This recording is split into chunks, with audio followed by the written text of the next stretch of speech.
ఓం శ్రీ మాత్రే నమః. మనం ప్రీవియస్ వీడియోలో కాలభైరవ ఆలయం ఇంకా మృత్యుంజయ ఆలయం గురించి తెలుసుకున్నాము. ఇప్పుడు ఈ వీడియోలో కాశీ విశ్వనాథుడి సోదరి అయిన గవ్వలమ్మ ఆలయం ఇంకా తిలబండేశ్వర ఆలయం గురించి తెలుసుకుందాము. మొదటిగా గవ్వలమ్మ ఆలయం గురించి తెలుసుకుందాం. దక్షిణ భారతదేశం నుండి వచ్చే వారందరికీ ఇది చాలా ప్రత్యేకమైన ఆలయం. ఎందుకంటే అమ్మవారు దక్షిణ భారతదేశానికి చెందిన గ్రామదేవతగా పూజిస్తారు. ఈ ఆలయాన్ని గవ్వలమ్మ గుడి లేదా కౌడీమాత ఆలయం అని కూడా పిలుస్తారు. ఈ గవ్వలమ్మ విశ్వనాథుని యొక్క సోదరి అని చెప్తారు.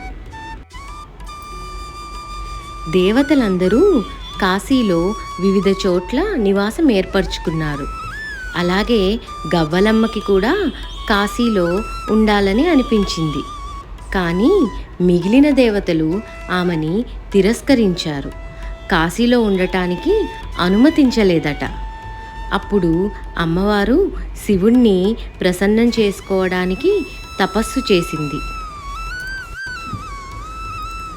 ఆమె తపస్సుకు మెచ్చి శివుడు ప్రసన్నుడై కాశీ వచ్చిన భక్తులందరూ ఆమెని సేవించి వెళ్తే తప్ప యాత్రా ఫలితం రాదని వరమిచ్చాడట శివుడు. కాశీ విశ్వనాథుడు ఈ గవ్వలమ్మను సోదరిలా ఆదరిస్తారు. అలా ఈ అమ్మవారు ఆలయం వెలిసింది.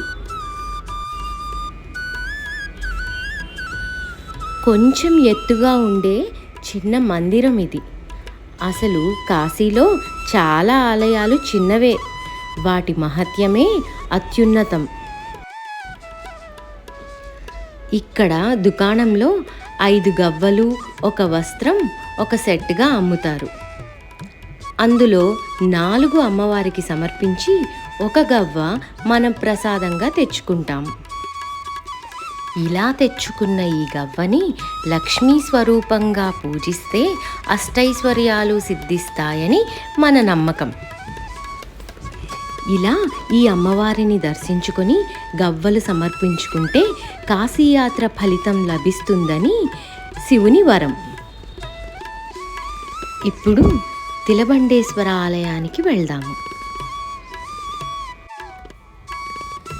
శ్రీ తిలబండేశ్వర మహాదేవ మందిర్ 18వ శతాబ్దంలో నిర్మించబడింది. ఈ ఆలయంలోని శివలింగం 2500 సంవత్సరాల క్రితం స్వయంగా ఉద్భవించిందని మరియు 1 టిల్ పరిమాణం పెరుగుతుందని నమ్ముతారు.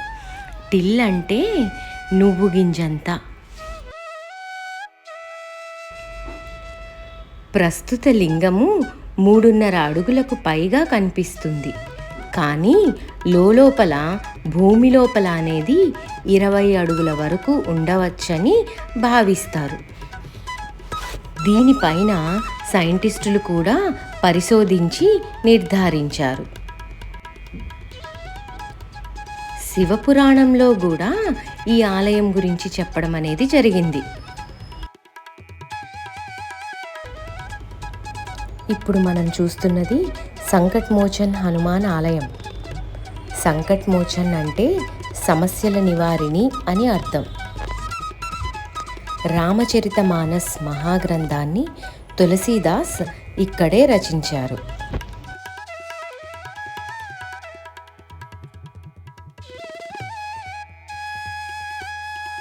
గంగా నది ఒడ్డున ఉన్న ప్రసిద్ధ ఆలయాలలో ముఖ్యమైనది కేదార్ ఘాట్ వద్ద ఉన్న కేదారేశ్వర ఆలయం. కాశీయాత్రలో మనం దర్శించుకోవాల్సిన ఆలయాల్లో ఇది ప్రముఖమైనది. ఈ ఆలయం నుండి గంగానదిని చూస్తుంటే మనసుకు చాలా ఆహ్లాదకరంగా ఉంటుంది.